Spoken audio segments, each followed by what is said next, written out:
Hey, Warrior Saints, happy Holy Tuesday. Let's jump right into it. I am jazzed because I love the services of Holy Week in general, but especially the ones at the beginning. And I apologize. Yesterday, I did not do a good job. I just kind of referenced what we were doing, but I didn't talk about why we do it. Holy Week is set up in a way where everything is turned upside down. Day is night, night is day. Things are shifted. Up is down, left is right. It's crazy. It's all absolutely crazy because what we are celebrating is absolutely crazy. Am I right? I mean, the fact that the Son of God, who has taken on human flesh, goes willingly to the passion, to his passion, what we call his voluntary and life-giving passion, is absolutely insane. And the church, in her wisdom, has given us the services of Holy Week that even by virtue of the services that are celebrated themselves, they remind us of this thing. Services that are normally celebrated in the morning are now transferred and celebrated in the evening on the night before. So even though we had Orthros on Sunday night, that Orthros that we celebrated is actually the Orthros or Matins, the morning service, what we normally have before Divine Liturgy, is actually then the Orthros, the Matin service of Monday morning. So everything is like we're anticipating, we're getting ready, we're getting ready, we're being prepared, we're shifting, which is why, like we talked about yesterday, we hear that beautiful parable of the fig tree, that we need to bear fruit. And last night, we heard the beautiful parable of the virgins, the 10 virgins that comes to us from Matthew's 25th gospel. That is all about preparedness. And it's pretty interesting. These Orthros services that we celebrate Sunday night, Monday night, Tuesday night are called bridegroom services because we are anticipating meeting the bridegroom, who is the bridegroom of the church, which is Christ, which we hear about in St. Paul's letter to the Ephesians in chapter 5, when he's talking about husbands love your wives as Christ loved the church. It's this image that the church is the bride of Christ and Christ is the groom, the bridegroom of the church. We're going to hear that on Holy Thursday through the hymnography. We hear it all over the place. And as we are anticipating coming to greet the bridegroom as the church, we have these beautiful bridegroom services that we are given. And we hear this beautiful hymn, behold, the bridegroom comes at midnight, and blessed is he whom he shall find worthy. Blessed is he whom the bridegroom will find worthy, but unworthy is he whom the bridegroom will find sleeping. Now, this hymn, this central hymn that we see as the bridegroom troparion for the hymn for those services, really comes to us Holy Monday night in full force, when we're reminded of the parable of the wise and foolish virgins from Matthew 25, as I referenced earlier.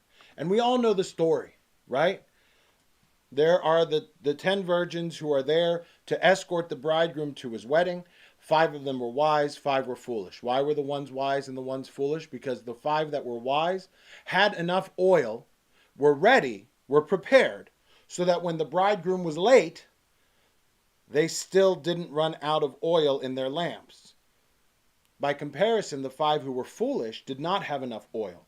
Their oil ran out, and when the bridegroom came, they were not ready to go because they were out buying more oil, trying to figure it out. By the time they actually got to the wedding feast, they were not able to escort the bridegroom in. The door was shut, and they heard, I do not know you. The imagery that we're being shown in this is we need to always be prepared. And Holy Week is like our final stretch into that preparation. We had all of Lent to prepare. Lent is all about preparation. And we were called to prepare ourselves. We were given guides. We were given bumps along the way.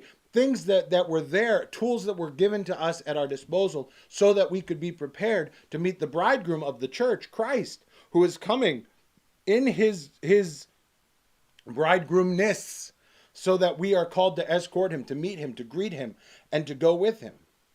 But if we're not ready, how are we going to enter into that bridal chamber? And the parable ends with this beautiful phrase, watch therefore, for you know neither the day nor the hour when the Son of Man will come. We are called to be constantly in this state of preparedness. We are called to be constantly anticipating the arrival of the bridegroom, to constantly be ready. As we hear in some of the hymnography that we heard last night, O Christ the bridegroom, I who did sleep neglectfully and like the foolish virgins did procrastinate at the time of labor, right? We all have this idea, I'll get to it later. I'll get to it later. I'll be ready to meet the bridegroom, but I'll be ready later. Like, I've got time. What do I need to worry about it? If I've got something coming up this week, I'll get to it tomorrow. I'll get to it next week. How are you going to get to it next week? At some point, the time is going to come. If you've got something coming at the end of this week, you can't keep pushing it till next week. You can't keep kicking the can down the road. And that's precisely what we're being taught in the hymns of last night.